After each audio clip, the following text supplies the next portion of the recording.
And away we go, episode 1165 of the Al Galdi podcast. It is Monday, September 29th, 2025. I could have sworn that I saw Jim Haslett running the Commanders defense on Sunday afternoon. Or was that Joe Barry? Or maybe that was Greg Manusky. Maybe that was Jack Del Rio. I don't know. I've lost track. But the defense on Sunday afternoon looked about as bad as it ever looked under any of those guys. A 34-27 loss at the Atlanta Falcons, dropping the Commanders to 2-2 in the NFL's 2025 regular season. Defensive coordinator Joe Witt Jr., there he is. He has some work to do. Yes, so many key guys for the Commanders did not play in this game. That is true. But also true is that the defense, which needed to step up given the injury-ravaged nature of the offense, instead stepped down. The defense fell on its face. This was a disappointing, discouraging, off-putting performance by the Commanders defense. Pro Football Focus's early accounting of the game had the Commanders defense as having been guilty of 12 missed tackles. That right there tells you all that you need know. Hello and welcome to this Monday installment of the Al Galdi podcast, in which we talk Commanders on every episode, no matter the time of year and no matter the result of the previous day's game. But this is the podcast that follows Washington, D.C. area sports so that you don't have to. This is a podcast for which there is a new episode each weekday, Monday through Friday, with each episode out by 5 a.m. Eastern and often much earlier than that.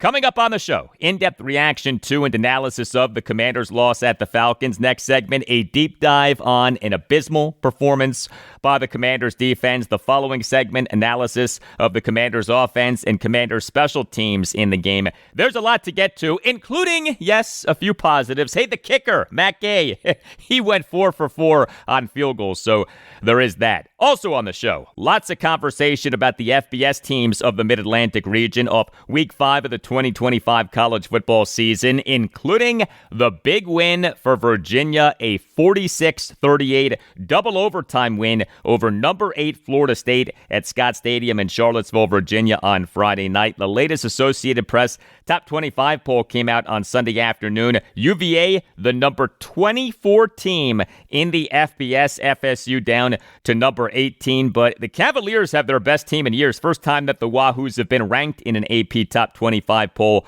since 2019. And on the show, we'll talk Nationals and Orioles as MLB's 2025 regular season ended on Sunday. The Nats concluded a 66-96 regular season by losing 2 out of 3 games against the American League worst Chicago White Sox at Nationals Park over the weekend. The O's concluded a 75-87 regular season by getting swept in 3 games at the New York Yankees over the weekend. The two teams of Madison, the Nats and the O's, very poor 2025 seasons. Each team has major questions going into its offseason. In-depth discussion of the Nats and O's later in the show, and included in the discussion will be a salute to the retiring longtime television play-by-play announcer for the Nats, Madison's Bob Carpenter. You can hit me up on X at Al Galdi. You can email me, the Al Galdi podcast at yahoo.com.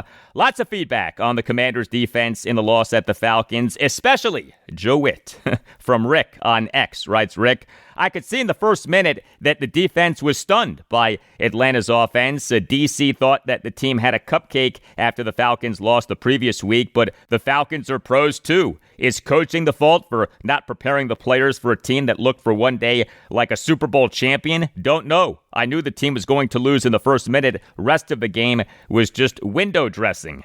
Thank you for that. Rick from Eric on X writes, Eric, the defense was lucky last year, and the defense's glaring deficiencies are showing now. Too old, not well coached, period. Thank you for that, Eric. From Addison Strong on X writes Addison, I don't know if there were any contested plays by the secondary. Thank you for that, Addison. Yeah, the Commanders' secondary in particular was woeful. Consider this. The Commanders for the game had 1 pass defense. 1. And it was the interception by cornerback Mikey Sainristil. But 1 pass defense the entire game. That's a joke. From Mike P. on X writes Mike, if you had told me that without Daniels and McLaurin, Washington would put up 27, I would have thought easy win. Embarrassing performance by the D. Witt seems to be in over his head. Thank you for that, Mike. Boy, Joe Witt is taking a beating here. Email from Robert Schaefer. Writes Robert, Mr. Goldie, Al, the voice. Hear me out. The pain is great. With great expectations comes micro fan managing. I'm having a coaching issue. I have to say, I love this staff. Players love this staff. I think for the first time, we know how to develop players, but 2 losses have much in common. On the road, not coaching. Lackluster effort, not prepared. Not adhering to an offensive game plan. A poor defensive game plan. No noteworthy halftime adjustments. All coaching issues. Oh, I forgot the obvious. Is there a more penalized team in the league? Coaching. What say you? Coaching, concern, conundrum. Stay thirsty for wins, my friend. Thank you for the email, Robert. Yes, stay thirsty, my friend. I am not ready to say that the Commanders' coaching staff is a bad coaching staff, not off what we saw last season, but with the defense, I don't get the frequency with which opposing pass catchers are running wide open. Something is off between the coaches and the players for that to keep happening. Well, whatever your dermatological needs may be, contact the great Dr. George Verghese. He is a board-certified dermatologist and Mohs surgeon. He is a big Commanders fan. He is a big supporter of this podcast, and operating under his direction is the Mid-Atlantic Skin Surgery Institute of Maryland, which has locations in Waldorf, Maryland, Leonardtown, Maryland, and Lexington Park, Maryland. Call 301-396-3401 or visit midatlanticskin.com and make sure that you mention that Al Galdi sent you. The Mid-Atlantic Skin Surgery Institute of Maryland focuses on medical skin care, cosmetic procedures, and skin cancer diagnosis and comprehensive care. Dr. Verghese and the Institute offer free skin cancer screenings to anyone considered a new patient. And Dr. Verghese and the Institute offer advanced treatments for skin cancer, including painless and scarless skin cancer treatment. Also, if you're dealing with allergic reactions, if you're dealing with acne, psoriasis, or eczema, if you're interested in procedures like Botox, laser hair removal, or chemical peels, call 301-396-3401 or visit midatlanticskin.com and make sure that you mention that Al Galdi sent you. That's 301-396-3401 or midatlanticskin.com and make sure that you mention that Al Galdi sent you. For excellent and comprehensive skin care, contact Dr. George Verghese and the Mid-Atlantic Skin Surgery Institute of Maryland, and make sure that you mention that Al Galdi sent you.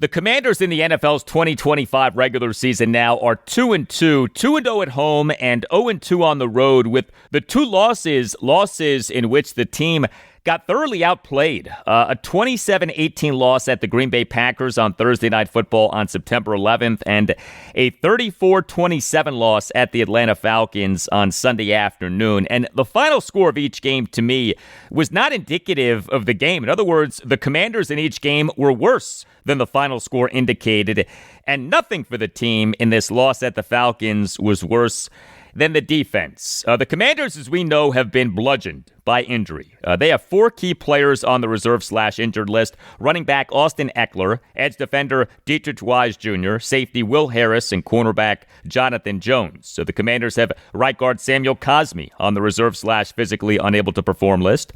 And Commanders players who were inactive for this game at the Falcons due to injury were quarterback Jaden Daniels, receivers Terry McLaurin and Noah Brown, tight end John Bates, and safety Percy Butler. Now, both the offense and the defense have taken hits via injury, but the offense has been hit harder, especially considering that both Jaden Daniels and Terry McLaurin were out for this game at the Falcons. So this game at the Falcons was a game for which the Commanders' defense needed to lead the way, needed to shoulder the load, needed to pick up the offense the way that the offense picked up the defense plenty of times last season. But what happened with the defense at the Falcons? Wide open pass catchers, bad against the run, poor tackling, penalties, and embarrassing performance. And there now is even more injury. Edge defender Javonte Jean-Baptiste, he during the game suffered what the team called a pec injury. He walked out of the Commanders' locker room with his right arm in a sling. And we on Sunday evening had reports that the fear is that he has suffered a torn pectoral muscle. Not good. But the Commanders' defense in this game at the Falcons was more than just not good. The defense was horrible even when you factor in the injuries on defense. The Commanders allowed the Falcons to generate 435 total net yards of offense, average 6.8 yards per play, and go 6 for 12 on third downs and 1 for 1 on fourth downs. The Commanders for this regular season through week 3 were number 1 in the NFL in lowest opponent's third down efficiency at 28.57%, just 12 for 42. Well, so much for that. The Commanders got worked by Falcons quarterback Michael Penix Jr. He was coming off having gotten benched in the Falcons' 30-0 loss at the Carolina Panthers on September 21st. Well, Penix against our team went 20 for 26 for 313 yards, 2 touchdowns, and an interception. He had a yards per pass attempt of 12.04. That is astronomical. Understand, a good yards per pass attempt is like 7.5. His yards per pass attempt in this game, 12.04. He had a yards per completion of 15.65. That's really high. He took 1 sack. The Commanders again gave up way too many big passing plays as the team, again, way too often allowed pass catchers to be running wide open. The Commanders gave up a 69-yard reception by running back Bijan Robinson in the third quarter. The Commanders gave up a 43-yard reception by receiver Drake London in the second quarter. 2nd and 16 for the Falcons at their 31 with 10:43 left in the second quarter. Cornerback Marshon Lattimore committed a 5-yard defensive holding penalty that was declined, in him getting burned by London on his 43-yard reception. Even in committing a penalty, Lattimore got burned. How we doing with Marshon Lattimore? How's that trade for him last November 5th, what was 2024 NFL trade deadline day, looking right now? Not so good. The Commanders gave up receptions of 26 and 22 yards by tight end Kyle Pitts Sr., these coming in the first and fourth quarters respectively. 3rd and 6 for the Falcons at their 38 with 5:10 left in the fourth quarter. Safety Quan Martin got beat by Pitts on a 22-yard reception and committed a 10-yard defensive pass interference penalty that was declined. The Commanders' secondary is a problem, a big problem. If we're really drilling down on where the defensive problems exist, look, on Sunday afternoon, I think every aspect of the defense was at fault. But looking at the defense as a whole in terms of the totality of this regular season for the team, the secondary is the thing much more than the defensive front is the thing. Something is wrong with the secondary. Something is not right here. The team is giving up so many big passing plays. And when a team so often has opposing pass catchers running wide open, you have to wonder what isn't translating from the coaches to the players. What is the disconnect here? None of this reflects well on the players, that is true, but none of this reflects well on the defensive coordinator, Joe Witt Jr., whose background is with defensive backs. And none of this reflects well on Dan Quinn, who is a head coach with a defensive background. We, during Quinn's postgame press conference on Sunday afternoon, had this exchange between Commanders insider J.P. Finley of NBC4 and Quinn. Understanding this game just happened, but defensively, big plays have been a problem. Is that an execution thing, a personnel thing, a scheme thing? Yeah, we're going to dig in on everything, make sure we can eliminate those, because that's not when we're at our best, like the big plays to live in that space. And so give them credit, on some of the ones, whether it be design or what have you, but we'll dig into those hard to make sure matchups, scheme, all of it in the right spot. But, like I said, give them credit on Atlanta, but that's something we need to get our football, all 3 phases, really aligned like we like. All right. Well, also with the Commanders' defense in this loss at the Falcons, the Commanders got gashed against the run. They allowed Falcons running backs Bijan Robinson and Tyler Algier to combine for 33 carries for 126 yards and 2 touchdowns. Also, Robinson had 4 receptions for 106 yards on 5 targets. Bijan Robinson killed the Commanders in this game. How about his touchdown run? How humiliating was that? First and 10 for the Falcons at the Commanders' 14.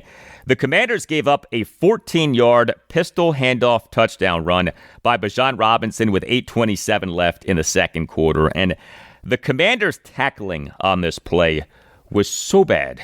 Safety Jeremy Reeves failed on an attempted tackle, and then cornerback Mikey Sainristil failed on an attempted tackle as Robinson, while carrying Sainristil, spun into the end zone for the touchdown. Now, Reeves and Sainristil are two guys about whom we usually have good things to say, and I get it. Bijan Robinson is a tough task, understood, but still, the tackling on that play looked so bad. The optics of that play were so bad. What is funny about all of this with the Commanders' defense is that the team finally had a takeaway.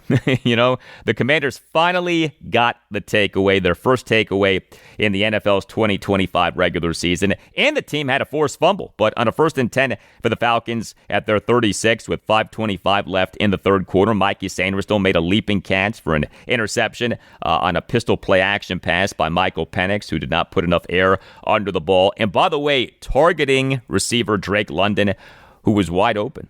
Okay, that could have been another big pass play for the Falcons, but this was the Commanders' ever elusive first takeaway in the NFL's 2025 regular season. Also, 2nd and 1 for the Falcons at the Commanders' 14 with 11:39 left in the first quarter. Interior defensive lineman Daron Payne had a forced fumble on Bijan Robinson on a -1 yard pistol handoff run. The fumble, though, was recovered by Michael Penix, and the drive resulted in kicker John Parker Romo's 38-yard field goal with 10:46 left in the first quarter. But such a bad game for the Commanders' defense. We, during Dan Quinn's postgame press conference on Sunday afternoon, had this exchange between Commanders insider Ben Standig of Last Man Standing on Substack and Quinn. Defensively, it's keeping them from moving the ball was obviously a challenge. What for you was the most disheartening or frustrating part? Probably the third downs. Got them into lower times instead of into the longer ones to go. Ben, I would say that would be one. Explosive plays, obviously, that's the other piece of it. But coming into it, we was a talented team, running team that could, get going in that way with Bijan especially. But, the explosive plays, and that was a big thing. And then not winning on third down enough. When you get them into that spot, man, you got to deliver. Yes, you do. You look at the Commanders' 4 games in this regular season, the 21-6 win over the New York Giants at Northwest Stadium on September 7th, the defense was very good. The 27-18 loss at the Green Bay Packers on Thursday Night Football on September 11th, the defense was really bad. The 41-24 win over the Las Vegas Raiders at Northwest Stadium on September 21st, the defense was mostly good. Now this 34-27 loss at the Atlanta Falcons on September 28th, the defense was really bad. It's tricky with this Commanders defense. There's a lot to take in. The defense has shown that it can play well. But what is especially disturbing to me is that the defense, when it has been bad, has been really bad. Frighteningly bad. And the defense on Sunday afternoon got shredded. The Nace Law Group, Accident and Injury Lawyers. It has been a Washington, D.C. institution for decades. If you feel that you've been wronged, if you think that you've been wronged but aren't sure, contact the Nace Law Group, Accident and Injury Lawyers, and schedule a no-obligation appointment. Call 202-902-7611 or visit WashingtonDCInjuryLawyers.com and tell the Nace Law Group that Al Galdi sent you. Founded in 1979, the Nace Law Group offers fierce advocacy on behalf of medical malpractice, birth injury, and personal injury victims. Led by the great Chris Nace, the Nace Law Group is focused on providing exceptional care and counsel for those who need such things the most. The Nace Law Group fights for what it believes in, you, your family, and your future. You with the Nace Law Group have an experienced advocate on your side. The Nace Law Group has secured millions of dollars in verdict and settlement amounts for clients to better enable them to care for themselves and their families. Call 202-902-7611 or visit WashingtonDCInjuryLawyers.com and tell the Nace Law Group that Al Galdi sent you. That's 202-902-7611 or WashingtonDCInjuryLawyers.com, and make sure that you mention that Al Galdi sent you. The Nace Law Group, Accident and Injury Lawyers.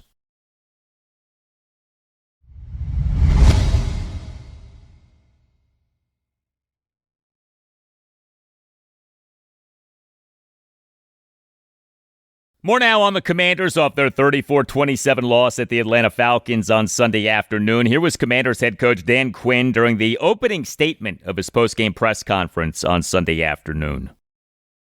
I'll feel kind of what I told the team postgame. I said, this stings, and we got to grow. That is a must. And I thought, really the third down was a huge factor in the game on both sides, us, them. We knew third and fourth down was going to be a big piece of it. But I also said on our 2 road games, we've started slowly. And on our 2 home games, we haven't. And we're on the road again this week. We need to get that handled. And first quarter down 10-0. So got to make sure we can get that turned around and playing fast and aggressive like we like. That's kind of where we're at.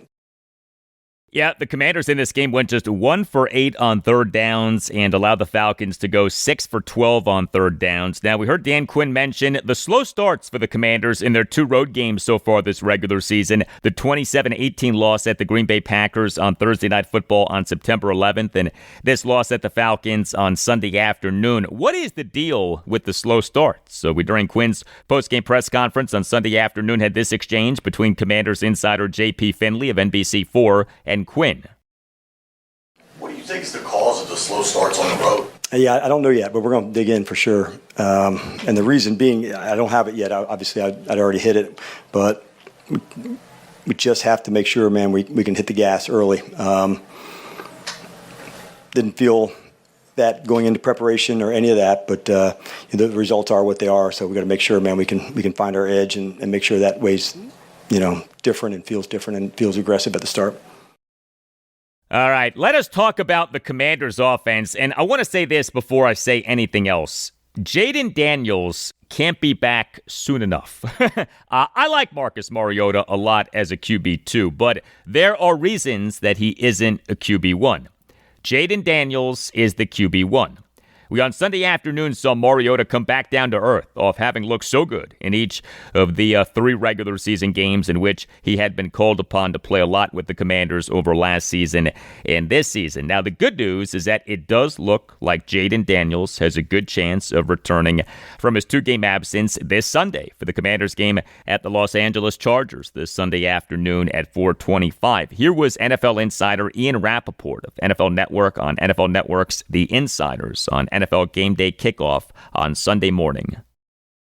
The Washington Commanders are not going to have their starting quarterback, Jaden Daniels, they already ruled out for this game against the Atlanta Falcons. Marcus Mariota going to start once again. Had a really nice game last week, got the win.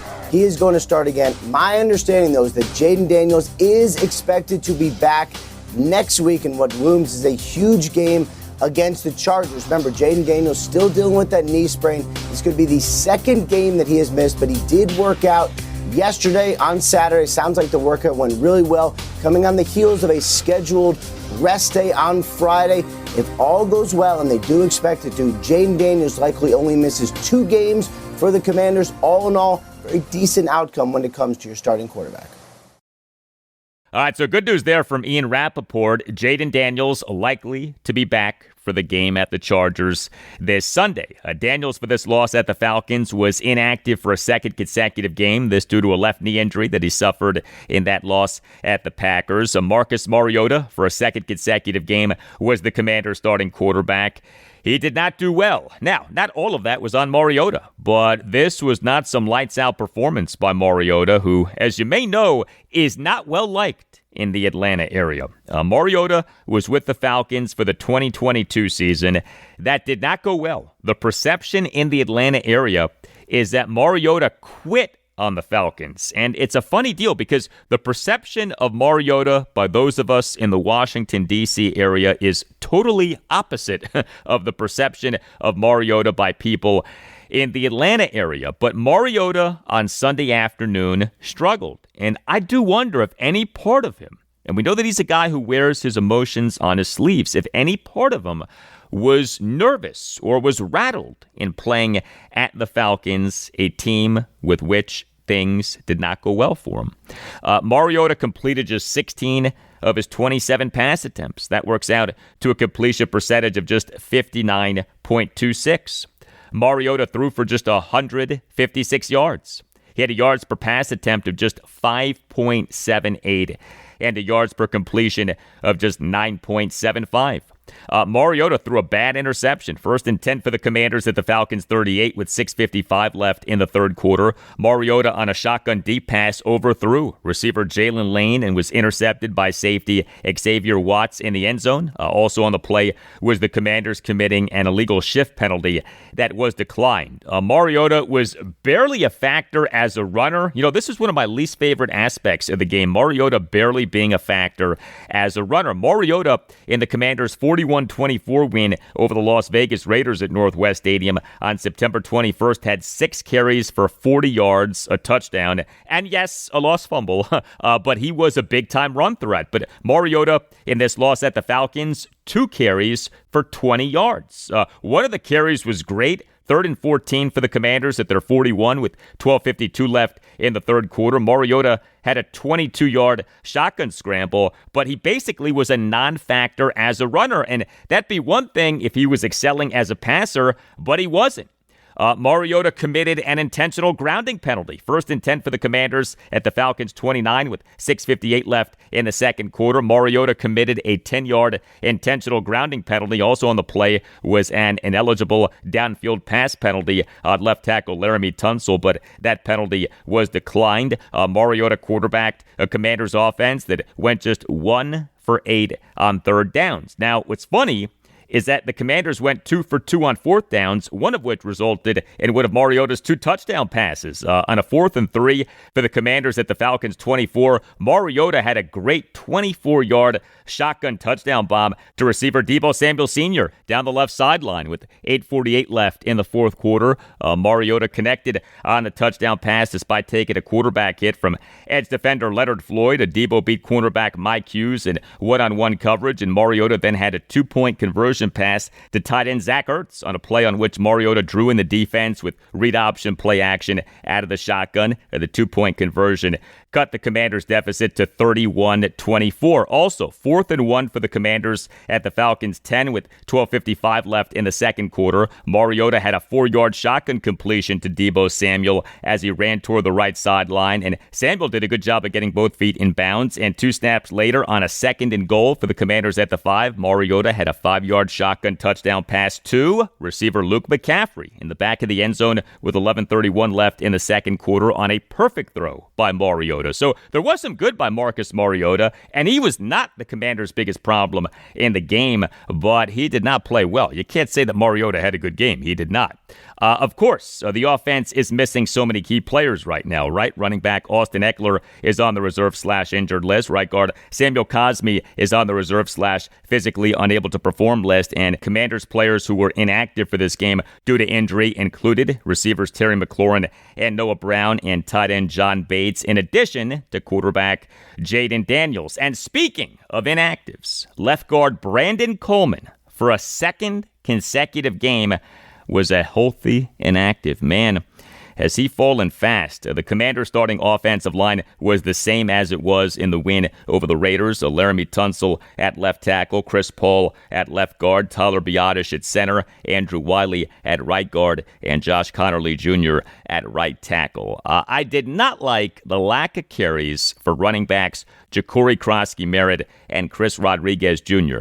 in this loss at the Falcons. As you hopefully know, I am not one of these running game fanatics who insists on the team having to have as many runs as passes each game for the purpose of balance. I am not one of these people who reverts to saying that the team needs to run the ball more whenever the offense is struggling. But Jacory Croskey-Merritt, our man known as Bill, 7 carries, 47 yards, 2 receptions for 10 yards on 2 targets. Chris Rodriguez, 7 carries for 59 yards, no targets. So Croskey-Merritt and Rodriguez combined for 14 carries for 106 yards. The running game was working. Could we not have seen more of it? Why didn't we see more of it? Running back Jeremy McNichols had 2 carries for 3 yards and had 1 reception for no yards on 2 targets. But How about the big run by Rodriguez? 2nd and 7 for the Commanders at their 33 with 6 seconds left in the first quarter. Rodriguez had a 48-yard pistol read option run on which he made safety Xavier Watts miss on an attempted tackle. And Croskey-Merritt had multiple big runs, including a 16-yarder in the third quarter. 1st and 10 for the Commanders at their 29 with 14:55 left in the third quarter. Croskey-Merritt had a 16-yard under center toss run. Now, I get that the rushing stats look a lot better with that 48-yard run by Rodriguez, but still, I would like to have seen more carries for Rodriguez and/or Croskey-Merritt. How about Commanders' special teams in this game? So there was a big negative, and that negative was someone who had been a big positive in the previous game, receiver and punt returner Jalen Lane. He in the win over the Raiders, of course, had the 90-yard punt return for a touchdown with 9:35 left in the third quarter, but he in this loss at the Falcons had 2 muffs. Lane was the Commanders' primary punt returner.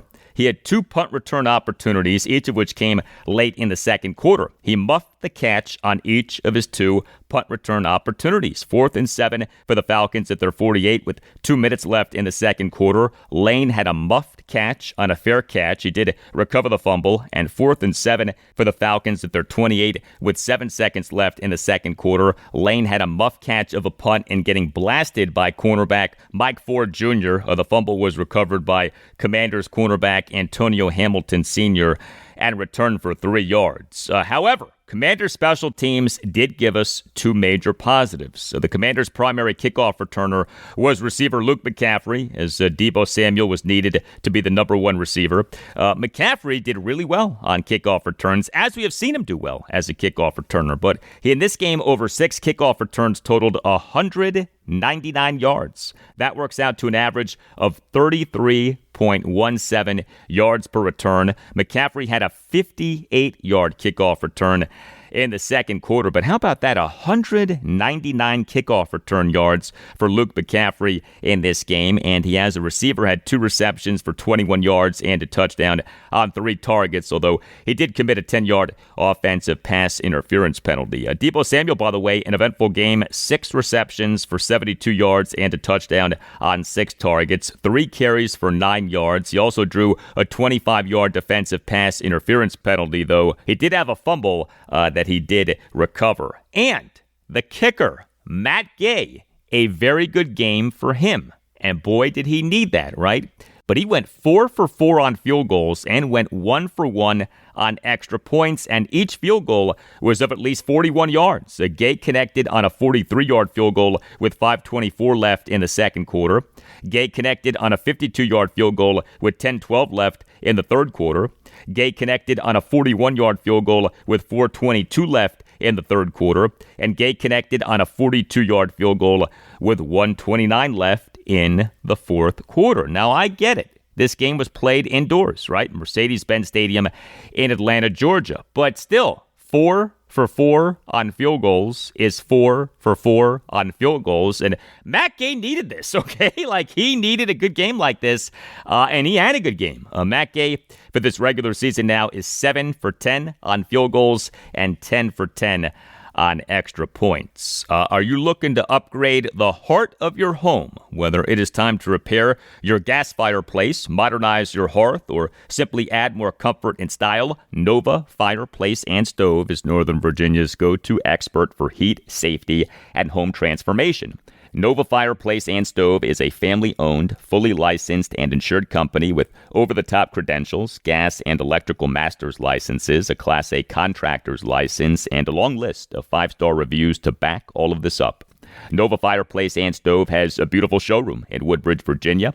That's where your dream fireplace begins. Come in and see Nova Fireplace and Stove's stunning displays, including custom fireplace glass doors and stone refacing options that can completely transform the look of your fireplace. From sleek and modern to rustic and cozy, Nova Fireplace and Stove has something for every style. And here's what else Nova Fireplace and Stove offers: gas fireplace service and repair, chimney cleaning and brickwork repair, generator installation, panel replacements, and water heater repairs, smoke detectors, security lights, and more. Every job includes a free in-home estimate, and for listeners of the Al Galdi podcast, Nova Fireplace and Stove is offering $25 off any service. Just mention this ad. Nova Fireplace and Stove only works in Northern Virginia and thus knows the homes, the codes, and the people. Your satisfaction is 100% guaranteed. So stop by the showroom, see what's possible, and let Nova Fireplace and Stove help you bring warmth, safety, and style to your space. You can also visit NovaFireplaceandStove.com. Nova Fireplace and Stove, where comfort meets craftsmanship and your fireplace becomes the heart of your home.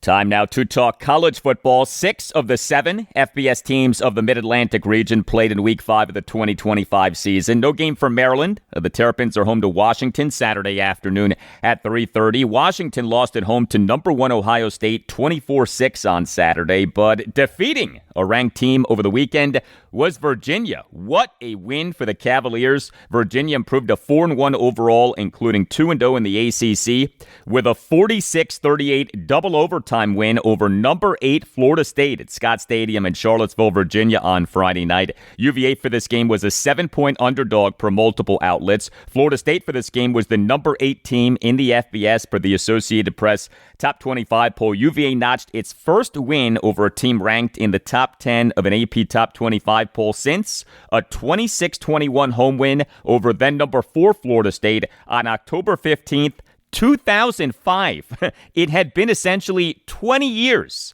since UVA had beaten a team ranked in the top 10 of an AP Top 25 poll. This was a signature win for Tony Elliott in what is season number 4 for him as UVA head coach, and I'm happy for him and the program. Elliott has been a total class act, especially off the horrendous tragedy that the program experienced in November 2022. The scene of the night, without question, was the scene of fans at Scott Stadium storming the field the millisecond the game ended. Not the second the game ended, the millisecond the game ended. Have you ever seen a field get stormed by fans in quicker fashion than what happened at Scott Stadium on Friday night? And no, that was not safe. And yes, a player or players could have gotten seriously injured, but that was an amazing scene. Official attendance was 50,107. UVA improved to just 5-15 all-time against Florida State, but included in that is UVA now being 3-1 over its last 4 games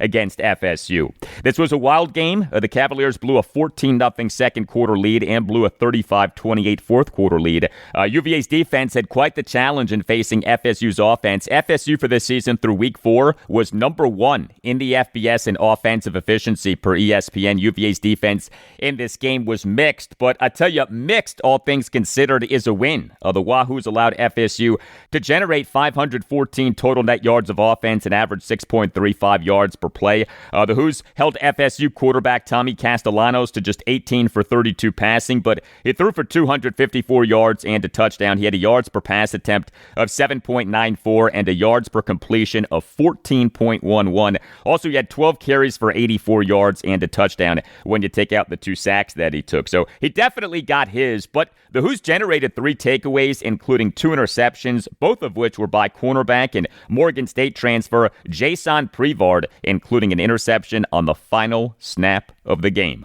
UVA quarterback and North Texas transfer Chandler Morris, he had a very mixed game. He during the game hurt a hand. Morris threw 3 interceptions, 2 in the second quarter and 1 in the fourth quarter. Those were killers. Morris went 26 for 35, but threw for just 229 yards. He had a yards per pass attempt of just 6.54 and a yards per completion of just 8.81. But Morris had 2 touchdown passes and in the second overtime connected on a 2-point conversion pass. Morris had 6 carries for 47 yards and 3 touchdowns when you take out the 2 sacks that he took. And Morris quarterbacked the Cavs offense that went 7 for 13 on third downs and 2 for 2 on fourth down. So Morris did some really good things. We, during Tony Elliott's postgame press conference late night on Friday night, had these exchanges regarding Chandler Morris. It looked like Chandler hit his hand. He did. On a Florida State helmet. He looked like he was in a good bit of pain. He was, and was told in the game that it looks like it's a little sprain there, but he's a warrior. Man, he's a warrior, and just so happy for him. And it's why he came here. He came here because you know what? He believed. He believed in me. He believed in the staff. He believed in the players in the locker room, and he believed that he could come in and help, this program take the next step. So I know that sounds cliche, but at the end of the day, tonight's all about the good Lord and belief, and hopefully we can continue to believe and stay humble so that we can really go reach our potential. Speaking of Chandler, I know there's a couple throws he'd like to have back in that game, but kind of it was just a gutsy performance out there. Wasn't clean, but he kind of fought through. What did you make of his? Yeah, I mean, when you're playing games like that, right, it's hard to be clean when you're playing against really, really good opponents, and he's trying to make a play. And the one over here to Jamal, I mean, that's a competitive play. Right, I know he's going to want the one back out rolling to his right, but the other ones, man, he's trying to go make competitive plays, and he's a warrior, and that's all you can say. And so we're going to look at the tape, and we'll get back in on Sunday, and we'll evaluate everything like we do, just as if we hadn't won the game. We're going to be very critical, and we're going to try and go get better. We're going to put together our practice plans so that we can improve on the things we need to improve upon, so that we can get ready for a really, really good Louisville team on the road. Chandler Morris for this season through Week 5 is number 10 among all qualified quarterbacks in the FBS and ESPN's total QBR, 85.7. Also key for UVA in this win over FSU were running backs Jamari Taylor, a North Carolina Central transfer, Xavier Brown, and Harrison Whaley, a Wyoming transfer.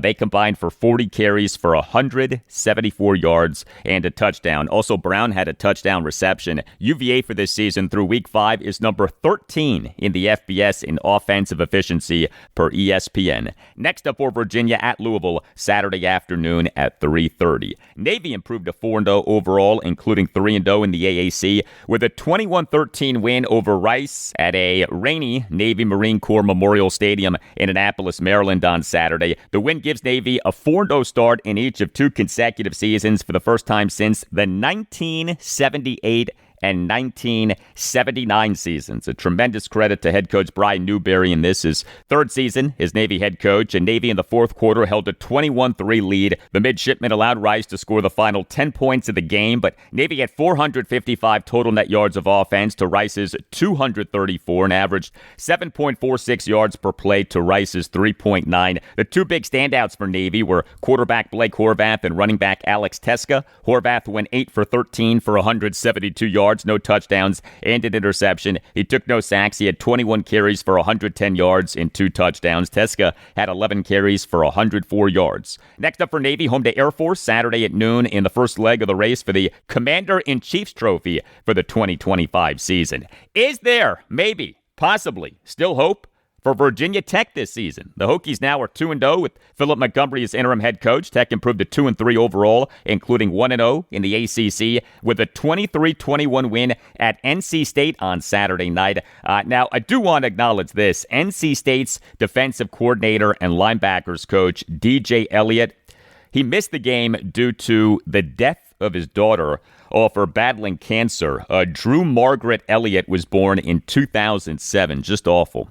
As far as the game, Tech had 406 total net yards of offense to NC State's 299 and averaged 6.25 yards per play. To NC State's 4.53. The Hokies defense totaled 5 sacks, so Hokies running backs Terrion Stewart and Marcellus Hawkins combined for 19 carries for 221 yards and a touchdown reception. A Bowling Green transfer Terrion Stewart, he had 15 carries for 174 yards and had no receptions on 2 targets. And Central Missouri transfer Marcellus Hawkins, he had 4 carries for 47 yards and had 1 reception for 11 yards and a touchdown on 1 target.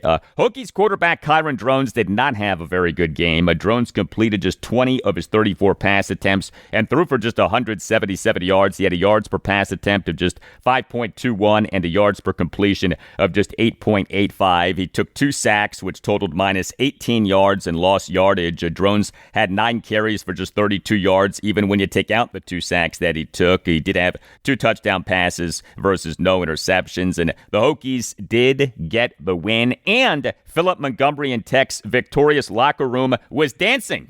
During his post-game press conference late night on Saturday night, had this back and forth between Hokies football insider Andy Bitter of Tech Sideline and Montgomery. There's some video of you dancing in the locker room out there.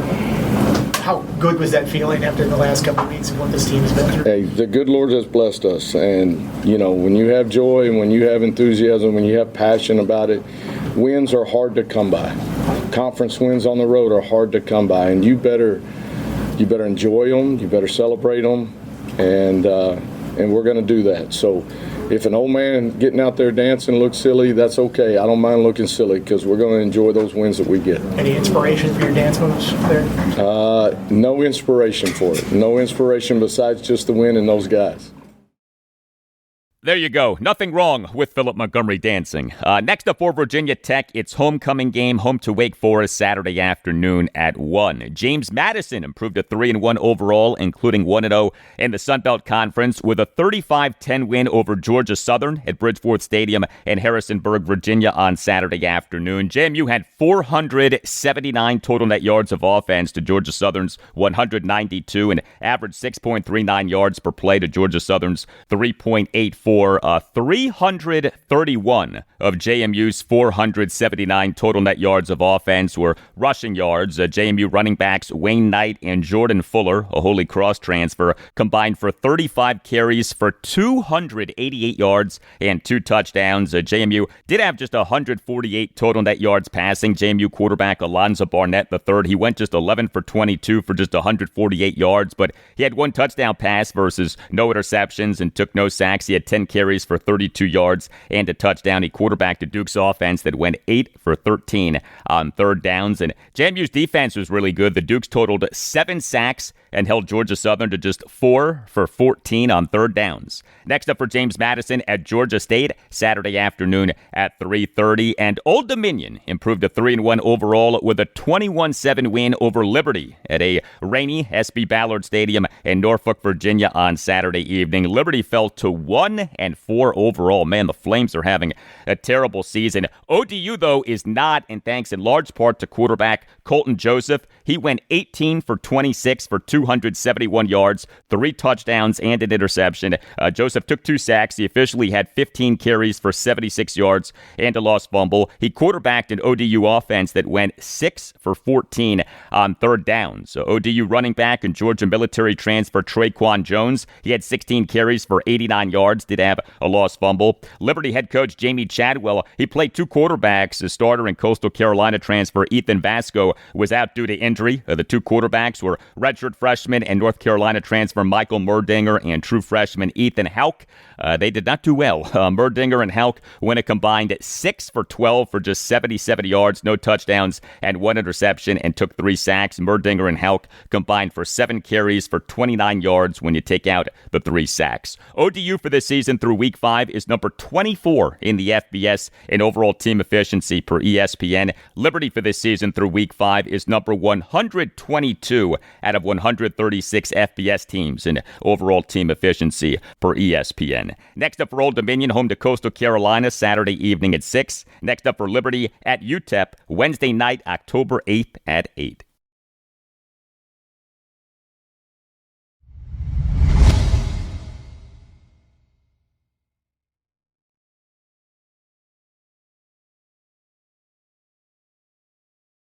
The Nationals still have not officially announced the hiring of Boston Red Sox Senior Vice President, Assistant General Manager Paul Taboni as Nats President of Baseball Operations. It was last Wednesday afternoon, September 24th, that we had the reports that the Nats are hiring Taboni to run their baseball operations. We, last Wednesday night, September 24th, had the reports that the plan was for Taboni to be the Nats President of Baseball Operations and that the Nats plan to hire a general manager. But no official announcements yet, though what I'm hearing is that the idea is to have an introductory press conference for Taboni as president of baseball operations this Wednesday. What we do know for sure is that the Nats' hideous 2025 season is over. MLB's 2025 regular season ended on Sunday, and the Nats over the weekend lost 2 out of 3 games to the Chicago White Sox at Nationals Park. Friday evening, a 10-9 loss to the White Sox at Nationals Park in a crazy game, a game in which the Nats overcame an 8-1 fifth-inning deficit, but then blew a 9-8 ninth-inning lead. The Nats lost despite out-homering the White Sox 6-2. 3 of the Nats' 6 homers were by Luis Garcia Jr. He is the Nats' starting second baseman and number 6 batter, went 3 for 4 with 3 home runs, a 2-run homer,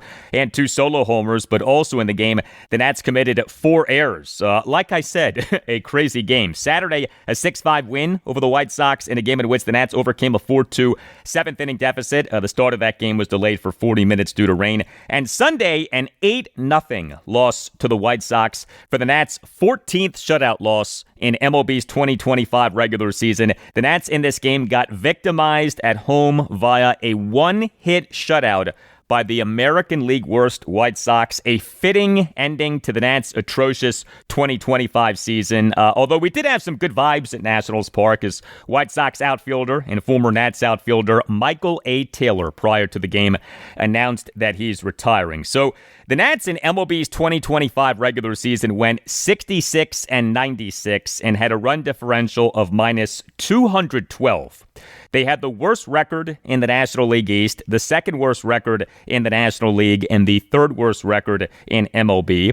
They had the second worst run differential in the National League and in MLB. This was only the 5th worst regular season for the Nats in terms of winning percentage since the franchise moved to Washington, D.C. in the 2004-2005 offseason. 2022, 2009, 2008, and 2021 were all worse. But you could argue that this was the most disappointing regular season for the Nats since the franchise moved to D.C. from the standpoint of the excitement and hope that the Nats would bust out of the rebuild, but instead had a dismal season that included the firings of president of baseball operations and general manager Mike Rizzo and manager Davey Martinez on July 6th. A few notes on the Nats offense from this season-ending series against the White Sox. James Wood in the 8-0 loss to the White Sox on Sunday as the Nats starting DH and number 1 batter went 0 for 3 with 3 strikeouts. Wood for the 2025 regular season had an MLB worst 221 strikeouts, 2 shy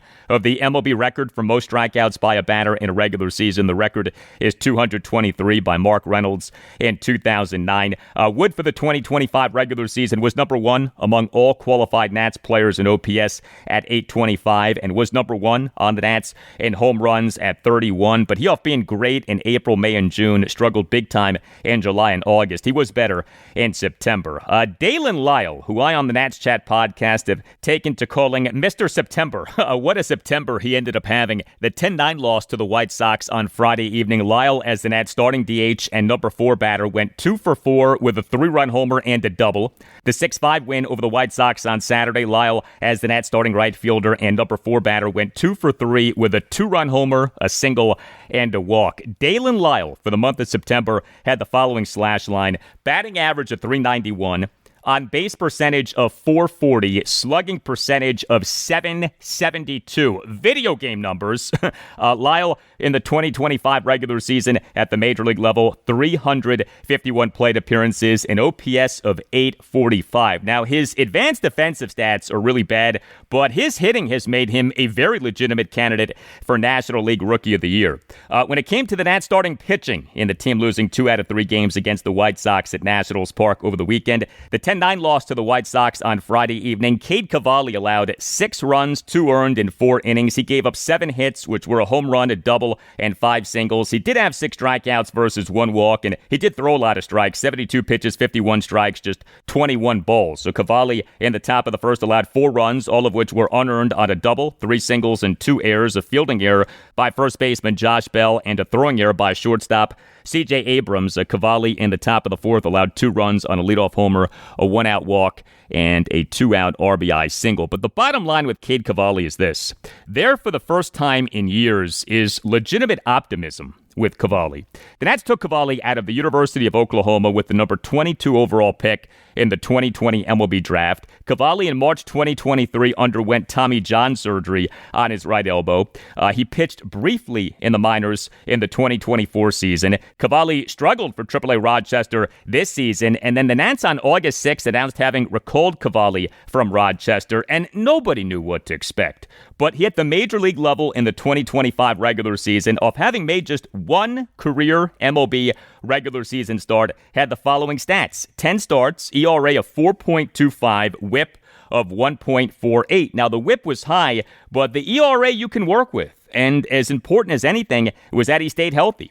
The 6-5 win over the White Sox on Saturday. Jake Irvin allowed 4 runs in 6 innings. He gave up 6 hits, which were 2 home runs, a double, and 3 singles. He did have 6 strikeouts versus 1 walk, and he did throw a lot of strikes, 73 pitches, 52 strikes, just 21 balls. But each of the 2 homers that he allowed was a 2-run homer that came in a 4-run fourth for the White Sox. Is once again, one bad inning doomed Jake Irvin in an outing, and this was a huge theme for him in this season. And the Nats have the indignity of having the 2 worst qualified pitchers in MLB in ERA for the 2025 regular season. Dead last, Jake Irvin, 5.70. Next to last, Mitchell Parker, 5.68. He in the 8-0 loss to the White Sox on Sunday allowed 1 run in 2 innings to lower his ERA to 5.68. Also, Jake Irvin for the 2025 regular season, dead last among all pitchers in home runs allowed, 38. And also for the Nats in the 8-0 loss to the White Sox on Sunday was Brad Lord as the Nats starting pitcher. He allowed 5 runs in 4 innings, gave up 3 home runs, a disappointing ending to his overall encouraging season. Lord in the 2025 regular season as a rookie over 2 stints in the rotation and 2 stints in the bullpen, 48 games, including 19 starts, ERA of 4.34, whip of 1.29. Keep in mind that the Nats took Brad Lord in the 18th round of the 2022 MLB draft out of the University of South Florida. He last offseason worked at a Home Depot.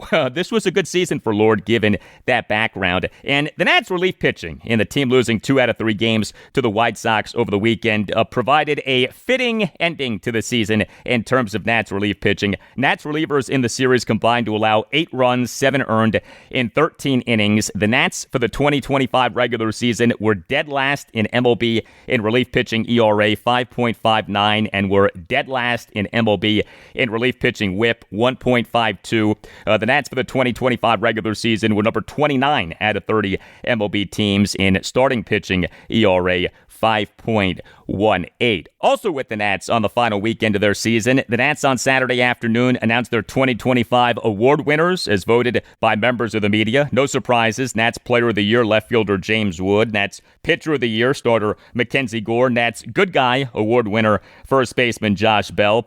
And the Nats on Saturday afternoon paid tribute to their longtime television play-by-play announcer, Madison's Bob Carpenter, who is retiring. The Nats on Saturday afternoon conducted a pregame ceremony for Bob on what was billed as See You Later Day. The ceremony, unfortunately, had to be moved inside due to rain, but the ceremony was really nice. The Nats presented Bob with a personalized jersey and a crystal microphone statue and unveiled a Bob Carpenter sign on the facade of the home broadcast booth at Nationals Park. And the Nats on Sunday afternoon, shortly before first pitch, came out of their dugout to tip their caps to Bob Carpenter. Bob Carpenter was the television play-by-play announcer of the Nats for 20 seasons, 2006 through 2025. Tremendous run.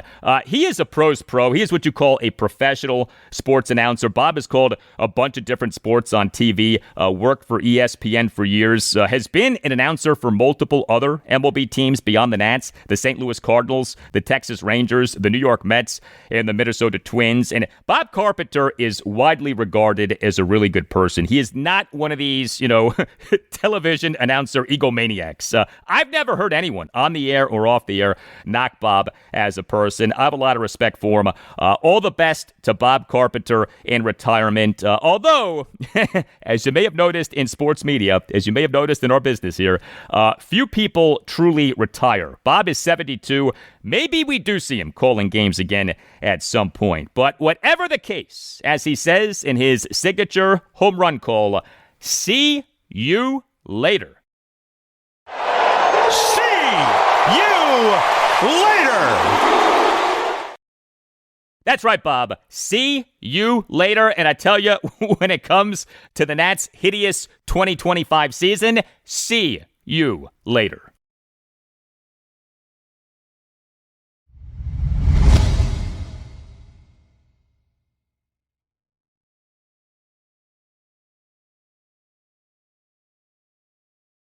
Well, Commanders limited partner Mark Ein now is a limited partner with the Orioles. So he confirmed that via a post on X this past Friday morning, quote, "Thrilled to become part of the historic Orioles franchise, the team I cheered for as a young boy growing up in Maryland," end quote. Hopefully, Mark Ein, as an owner for the O's, can bring some of the same success that his tenure as an owner for the Commanders has brought our football team. But the Orioles' disappointing 2025 season is over. MLB's 2025 regular season ended on Sunday. The O's over the weekend got swept in 3 games at the New York Yankees. Friday night, an 8-4 loss at the Yankees. Saturday afternoon, a 6-1 loss at the Yankees, clinching the O's finishing in last place in the American League East. And Sunday, a 3-2 loss at the Yankees.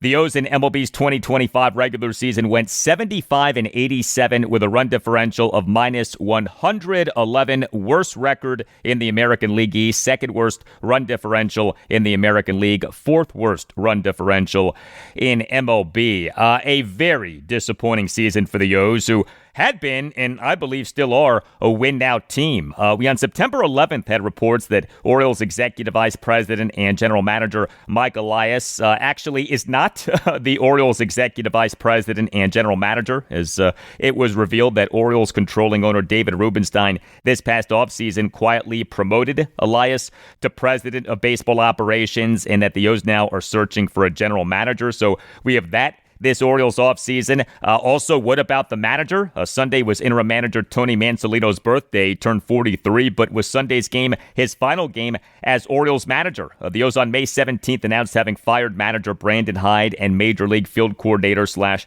catching instructor Tim Cousins, and having named third base coach Tony Mansolino as interim manager.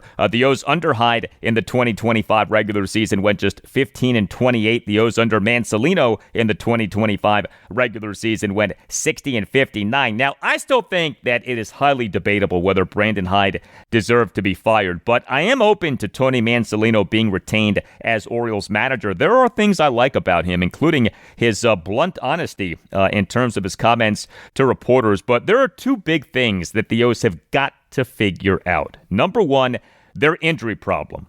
They, for a second consecutive season, got hammered by injury. Has this been mostly bad luck, or is there something systemically wrong with the O's in terms of injury prevention and injury treatment? Number 2, the decline of the offense. What has happened to the Orioles offense? The O's for the 2023 regular season had a team OPS of 742.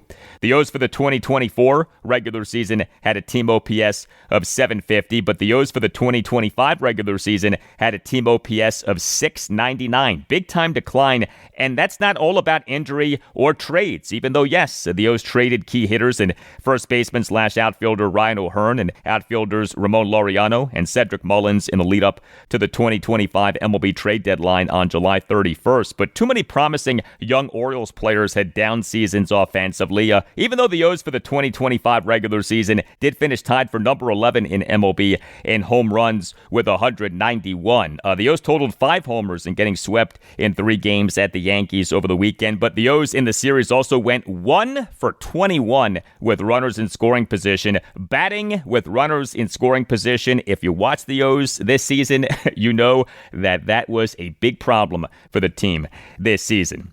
The O's for the 2025 regular season were number 24 out of 30 MLB teams in starting pitching ERA 4.65. The Orioles starting pitching and the team getting swept at the Yankees over the weekend was not good. The 8-4 loss at the Yankees on Friday night. Trevor Rogers' spectacular season ended in a down way. He allowed 6 runs in 3 innings. He gave up just 3 hits, but all of them were 2-run homers, 2 by Giancarlo Stanton and 1 by Aaron Judge. Also, Rogers issued 3 walks. He did record 3 strikeouts. He threw 52 pitches, 32 strikes, 20 balls. Trevor Rogers entered the game having allowed a total of 3 homers over 17 starts in the 2025 regular season, which he finished with the following stats at the major league level: 18 starts, ERA of 1.81, whip of 0.90, 103 strikeouts versus 29 walks. Can he be just close to that next season? What'll be his age 28 season. He's under team control through the 2026 season. The 6-1 loss at the Yankees on Saturday afternoon. Tomoyuki Sugano officially allowed 4 runs in 4 1/3 innings. He gave up 5 hits,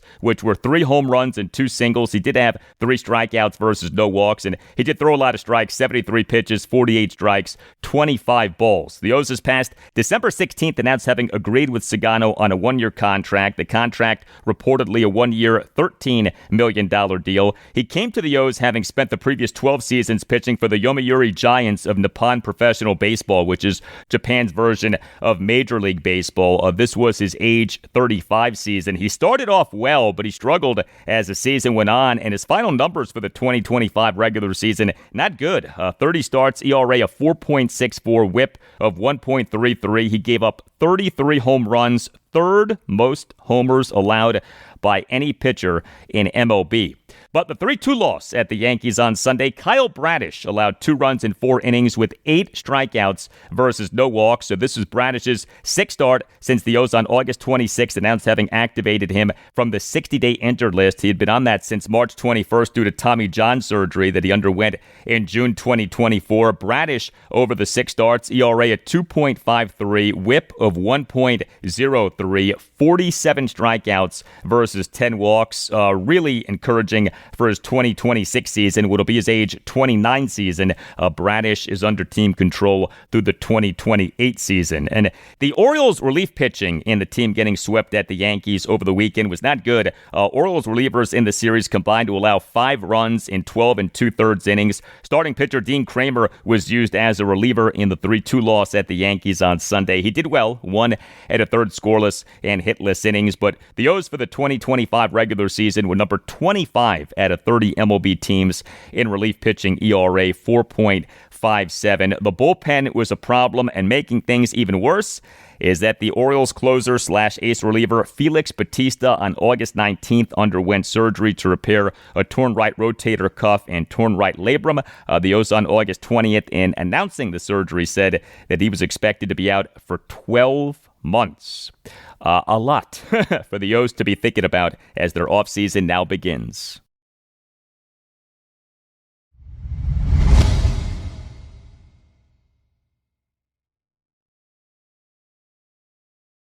And that'll do it for you and me for now. Keep the feedback coming. You can hit me up on X at Al Galdi. You can email me the Al Galdi podcast at yahoo.com. Tuesday show, episode 1166. We'll have plenty for you on the Commanders as we on Monday afternoon have the day after the game press conference of head coach Dan Quinn. Have a great rest of your Monday, and they'll talk to you on Tuesday.